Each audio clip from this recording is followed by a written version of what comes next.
Hello, everyone. This is Deborah Richardson, and today I am putting the AP in Happy where accounts payable teams are empowered to protect the vendor master file from fraud.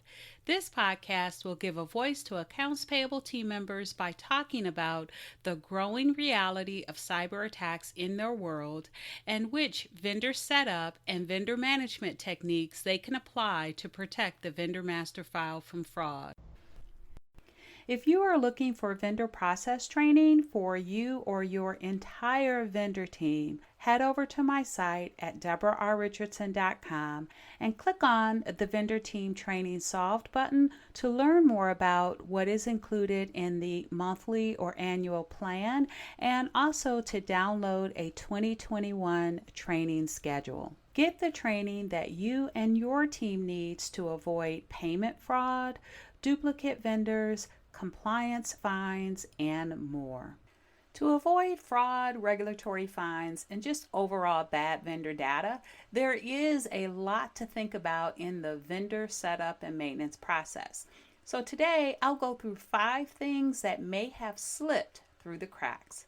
Keep listening.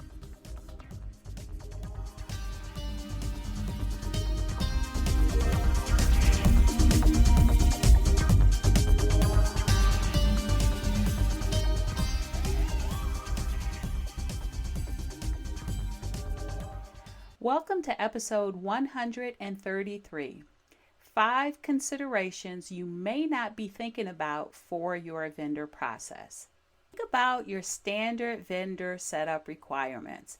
The IRS W-9, W-8, the company branded ACH form, the vendor setup form, the invoice or a contract, especially if the remit address is different. So those are all the things that you require to be submitted. And then you do all your validations to make sure the vendor is real and that their data is accurate. And then finally, once you've verified all of that, you enter the vendor into your vendor master file or you update an existing vendor record. Now, here are 5 things that you may not have considered in this process. Now, the first is global registration numbers. It's not just about the IRS tax ID. For non-US vendors, you can validate registration numbers that are unique to their country to make sure the vendors are real and not fraudulent. You can validate against their regulatory agencies, or where there is no validation resource, you can still verify that the format of that registration number, be it a tax registration number for income tax or sales tax, or for any other type of identity number for a business or individual, you can verify either through that regulatory agency, or if there is none, you can just verify the format. Now, I do have a global vendor registration number list for 100 plus countries, and I will put a link to the blog post, and that blog post will have the opportunity to purchase that for 25% off. But again, it's not just about the IRS tax ID. Most countries have their individual or business identity numbers or sales tax numbers or income tax numbers that you can verify against. Most notably is for the UK, they have that. For India, they have GST, and I know those are sales tax registration numbers that your tax team probably really needs because they need to reclaim those taxes that are paid on the invoices. But there are others as well, so check that out. Don't make it just about the IRS tax ID. And I'll say one thing also about that is that if you get those W-8s, because the vendors never know how to complete those W-8s, if you get those and they have a strange number where the tax ID number should be, you can use that global vendor registration numbers list to verify what number they're giving you.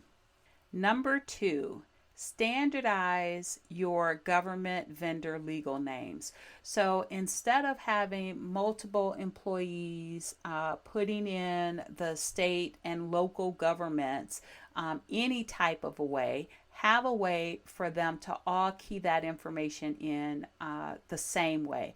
And so what I suggest is that you use town of, city of, state of. And when you use town of or city of, also include the 2-digit state after it. So it would be City of Chicago, and then IL for Illinois. Now, once you do that, you can use line 2 or the DBA field as the first, as the specific department. You can also use the first line of your address for each specific department as well. It just depends on what ERP you have. So you can use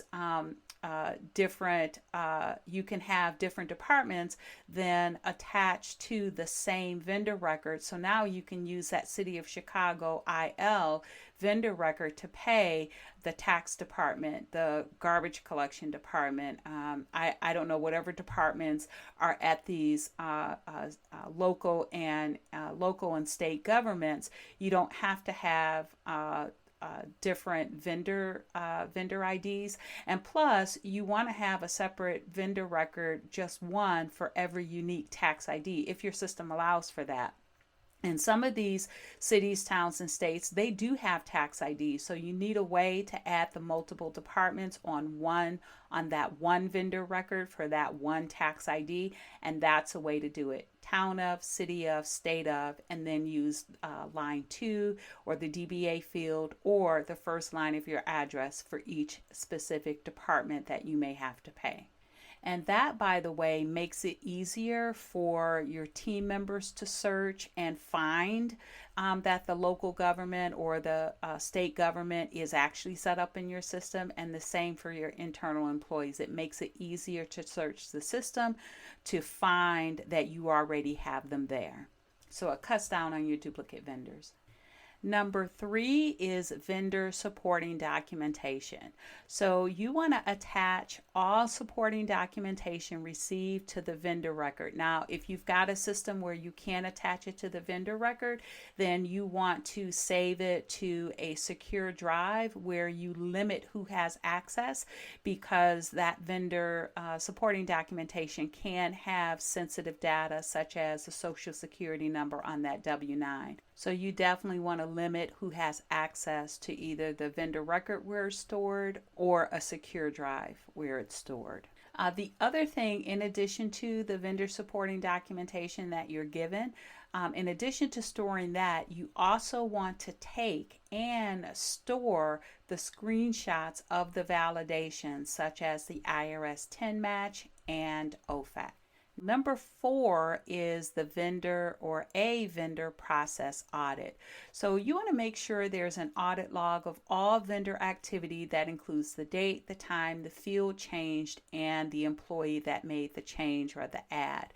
And you want to audit a percentage of vendor adds and changes on a recurring basis to validate that processes and controls are being followed.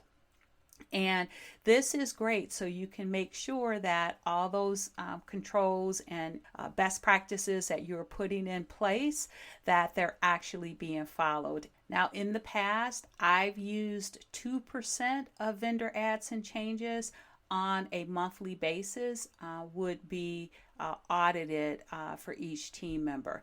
Now, the vendor process audits can be done by your internal audit team or your management. It does not have to be with your external auditors. All right, the 5th one, the last and number 5, is country and state level privacy acts. So if your company does business with a vendor that is a sole proprietor, individual, single member LLC, and whose tax ID could be the social security number, you may need to consult with your company's legal team to ensure that the vendor onboarding and maintenance process complies with country and state privacy information acts. Now, As of right now, I know of three, but I think China has published draft regulations on privacy, but that's not something that has been passed yet. And so we're going to talk about the three that I know of that have been passed. The first one, you're probably well aware of this one, is the General Data Protection Regulation, or GDPR. That was approved by EU Parliament on April 14th, 2016, and it was enforced as of May 25th, 2018.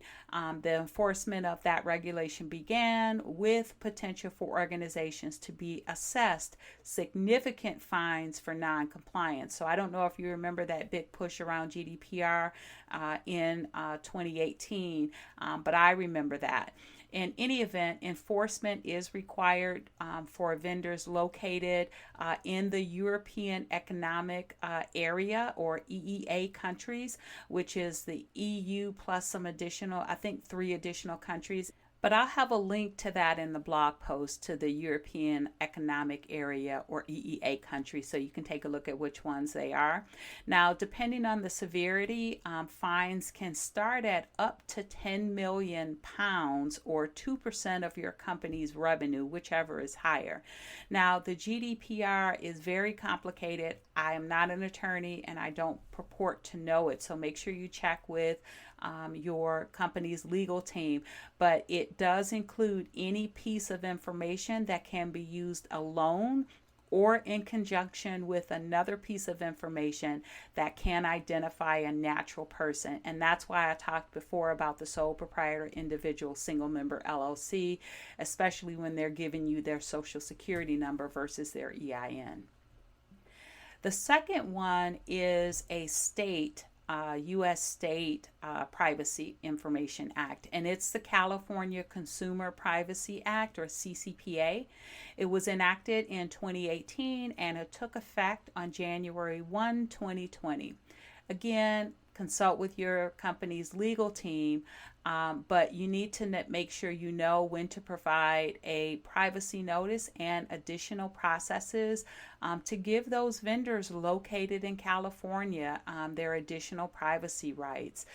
Your company could be fined $2,500 if it was found to be non-intentional, or $7,500 if it was found to be intentional per incident. Now, in addition to the state coming at you, the resident can also bring suit and can collect between $100 and $750 per incident.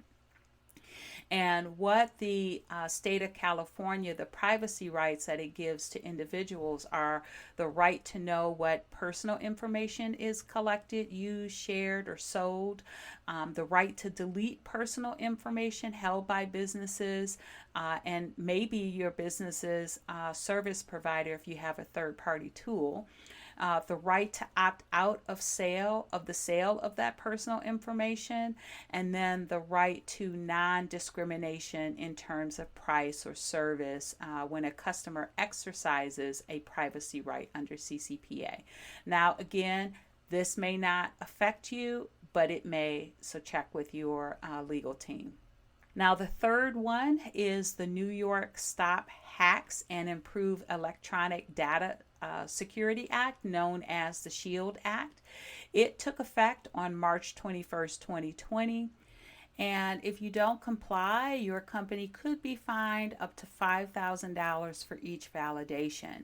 Now, the information covered in the privacy regulation includes any information concerning a natural person which, because of name, number, personal mark, or other identifiers, can be used to identify such natural person, along with private information that can include account number, social security number, and biometric information. So it's the first one that includes biometric information per my understanding. But again, that's something that you need to check with your legal team, because it may be something that you don't have to worry about, but you do need to check. I will say that when I implemented a vendor self-registration portal back in 2018, just as GDPR was beginning to be enforced, we did add a function so that anyone coming in outside of the US, or actually we did that for anyone that was coming into the portal, they got to self-identify their resident country, and based on their selection we would apply give them the option, or apply GDPR requirements and give them the option of not having their information in the portal. But again, that was just what we did. Make sure you check with your legal team to verify if there's anything special you need to do for GDPR or CCPA or the New York Shield Act. So thanks everyone. I hope you enjoyed the 133rd episode of the Putting the AP in Happy podcast, where accounts payable teams are empowered to protect the vendor master file from fraud. Don't forget to check the show notes for the links mentioned in the podcast. If you enjoyed this episode, consider subscribing and writing a review of my podcast on the platform that you use to listen. Stay happy.